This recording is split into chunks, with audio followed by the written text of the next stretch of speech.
Bonjour, nous sommes le 2 mai 2018 et je vais commencer par vous raconter une anecdote. Ça se passe à l'époque où j'habite aux États-Unis, 12 années de suite. Bon, dans la période qui précédait, j'ai fait souvent beaucoup d'allers-retours parce que j'étais marié à une américaine et j'ai travaillé aussi pour un hedge fund à Houston, Texas. Mais il y a une époque où j'ai habité Durham, 12 ans aux États-Unis. Mais je sortais quand même assez souvent, en particulier pour aller en Europe, voir de la famille, des choses comme ça. Et un jour, je passe par Immigration, le type qui vous pose des questions, ou la dame qui vous pose des questions classiques. Et je suppose que je devais en avoir un peu marre de répondre toujours aux mêmes questions. Et au moment où le gars me dit, est-ce que vous avez jamais été membre d'un parti communiste? Je lui réponds un peu goguenard. Je dis, écoutez, je vais vous répondre, mais entre nous, je sais que vous connaissez la réponse. Et alors là, je pensais que le gars allait ignorer complètement ce que je lui racontais. Mais non, il m'a regardé et il m'a dit Yes, sir. Oui, monsieur. Mais ce qui nous intéresse, c'est de savoir si vous allez mentir quand vous répondez à cette question. Voilà, et il m'a rendu mon passeport. Et là, j'ai quand même été un peu interloqué. Je n'avais pas pensé à ça. Ce qui les intéresse, c'est de savoir si on ment. C'est pas, j'avais raison. Ils connaissent l'info, ils connaissent tout ça. Et on était quoi? On était il y a 15 ans ou il y a 10 ans. Et maintenant, ils connaissent encore mieux les réponses. À l'époque, il fallait qu'ils fassent un petit peu de research, il fallait qu'ils recherchent un peu, qu'ils fassent un peu, qu'ils aillent voir, qu'ils fassent une enquête. Maintenant, voilà, tout ça est automatiquement dans les dossiers. Ce qui les intéresse, c'est de savoir si on ment. Et ce que moi j'ai compris le jour où ce monsieur m'a dit ça, ce monsieur de Immigration, monsieur Trump, président des États-Unis, il n'a toujours pas compris. Mais il n'a toujours pas compris ça. On lui a peut-être dit, j'imagine que des gens lui ont dit, mais de la manière dont il réagit chaque fois qu'on parle de ce special counsel, de cette enquête spéciale sur une collusion possible entre son équipe et la Russie, et le fait qu'il doit aller voir Monsieur Robert Mueller et répondre aux questions. Il n'a pas encore saisi complètement que la question, c'est pas de savoir ce qu'il va dire, parce qu'il répète toujours à chaque fois qu'on parle de cette histoire. Mais la preuve est faite qu'il n'y a pas de collusion, tout le monde le sait. Personne ne sait d'où il sort ça, parce qu'il y a déjà 4 personnes inculpées à propos de ça. 4 personnes déjà inculpées. Enfin bon. Mais ce qui l'intéresse, c'est de savoir s'il y a cette collusion ou non. Et en particulier, quand est apparue hier soir la liste des 49 questions qui ont été communiquées par l'office le bureau de monsieur Mueller à l'équipe d'avocats de Trump. Mais il a lu ça et il a commencé par dire une preuve de plus qu'il n'y a pas de collusion, parce qu'effectivement la plupart des questions sont pas à ce sujet-là. Encore que beaucoup de ces 49 questions sont extrêmement ouvertes, et comme le faisait remarquer ce matin des avocats. On peut entrer dans le détail, on peut dire que pensiez-vous exactement au moment où vous avez compris ça, qui exactement vous avez dit ça, quelle heure était-il, quel jour, etc. Donc c'est un peu plus compliqué. Mais donc il y a 49 questions. C'est pas le bureau de monsieur Mueller qui a mis ça en 49 questions, c'est monsieur Jay Sekulow qui fait partie de l'équipe d'avocats de Trump. Et c'est vrai que la plupart des questions sont des questions plutôt sur le fait de savoir si monsieur Trump a entravé la justice, s'il a essayé de faire obstacle à l'enquête de monsieur Mueller. Et ce qui surprend un petit peu les gens à voir, c'est que toute tentative d'empêcher de monsieur Mueller de faire son boulot, il la considère, par ces questions, on le voit, comme étant de l'entrave à la justice. C'est-à-dire qu'il prépare un climat dans lequel, si on l'empêche de terminer son enquête, si on le fait révoquer par quelqu'un, par son supérieur, encore que son supérieur, M.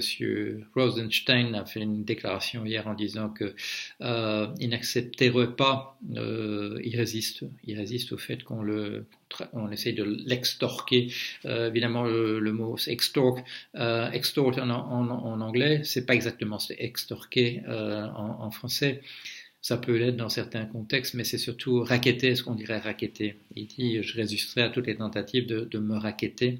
Et il fait allusion à des gens de l'extrême droite du parti républicain, des supporters de Trump qui essaient de l'empêcher de parler. Mais donc, ce que fait Mueller, c'est de montrer que si on l'empêche de continuer, ce sera une preuve supplémentaire d'obstruction de la justice. Alors ce qu'on a appris hier aussi par la Washington Post, c'est que dans les tractations avec les avocats de Trump, Mueller a dit que si on l'empêchait de faire l'entretien avec Trump à lui poser les 49 questions, il pourrait le subpoena, le faire venir devant un grand jury, c'est-à-dire d'être en fait témoin de ce qui pourrait être une inculpation. Il faut que j'entre vraiment dans les détails juridiques maintenant de la manière dont les choses sont un peu différentes aux États-Unis, en fait même très différentes du point de vue judiciaire et légal aux États-Unis. Et donc il pourrait le faire venir carrément devant un jury, c'est-à-dire il devrait répondre comme témoin, mais enfin dans le cadre d'une c'est un nom en français aussi, j'oublie parce qu'il y a eu ces différentes étapes dans le cas de M. Sarkozy récemment et encore plus récemment dans le cas de M. Bolloré, d'être témoin ou bien d'être, j'oublie l'autre expression, vous allez me la compléter, vous la trouverez dans un instant. Alors voilà où on en est. Donc la tension monte.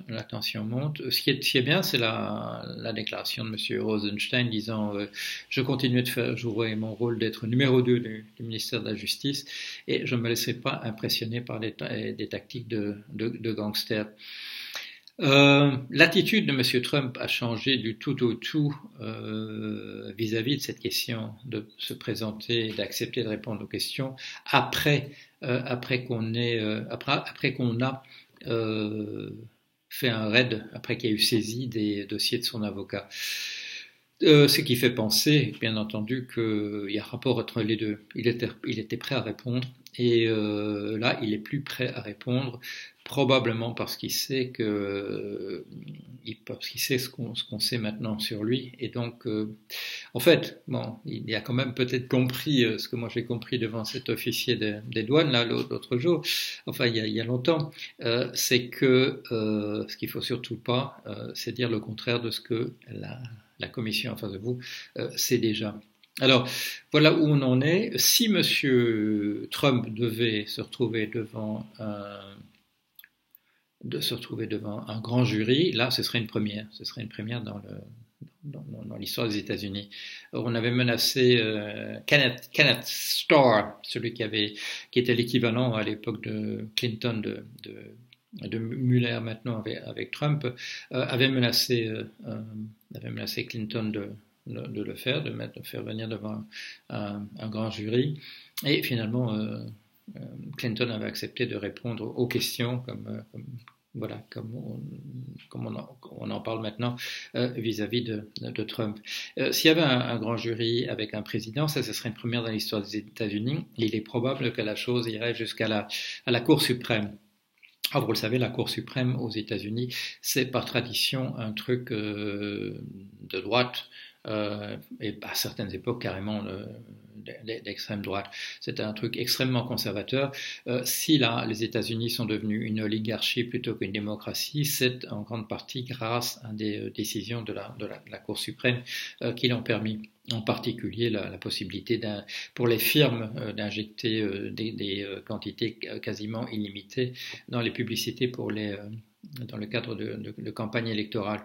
Alors, la démocratie serait vraiment en danger si l'affaire arrivait jusqu'à la Cour suprême, qui n'est pas véritablement la garantie des institutions. Comme l'a répété ce sous-ministre de la justice, la garantie sur laquelle lui il se repose, Monsieur Muller, etc. C'est la Constitution des États-Unis. Voilà. Alors voilà où on en est. C'est tout ça, tout ça. Pourquoi est-ce que je m'intéresse à tant à ça? Parce que c'est absolument passionnant, mais aussi parce que, et ça je l'ai dit dans un petit papier que j'ai fait l'autre jour, parce que ce Trump est un danger non seulement pour la planète, mais surtout pour nous sur la planète. S'il y a bien un personnage en ce moment qui précipite le risque d'extinction de l'humanité, c'est bien lui. Et c'est pour ça que je concentre tous mes efforts à analyser. Et je crois que j'avance parce que bon, je lis les choses qui sont écrites. Il y a un excellent livre, Trump Revealed, que je suis en train de lire vraiment from cover to cover, de bout en bout, parce qu'il y a énormément d'informations, mais je lis aussi, vous comprenez, tout ce qu'on trouve. L'ennemi public numéro un de l'humanité sur la planète en ce moment, c'est sans aucun doute Monsieur Trump. Il a quelques complices ici et là dans le reste du monde, mais il est extrêmement dangereux. Il faut que, je dirais, c'est pas une distraction pour moi de me concentrer là-dessus, c'est le problème majeur. Alors, et je termine là-dessus sur quelque chose d'un peu plus personnel. Vous m'écrivez gentiment beaucoup de mails en disant « Mais vous avez oublié votre projet de publier un... il n'est plus question de votre voyage en... Et qu'en est-il de votre candidature à... etc. Pourquoi avez-vous abandonné tout ça ?» Alors, chers amis, tout ça n'est pas abandonné, mais tout ça est en train de... c'est pas se négocier, mais tout ça est en train de se mettre en place.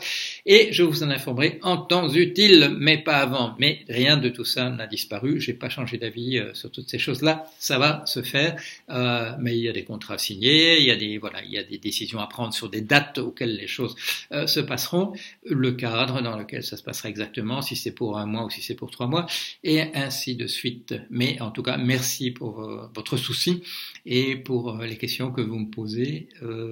J'y répondrai à toutes en temps utile. Voilà, merci.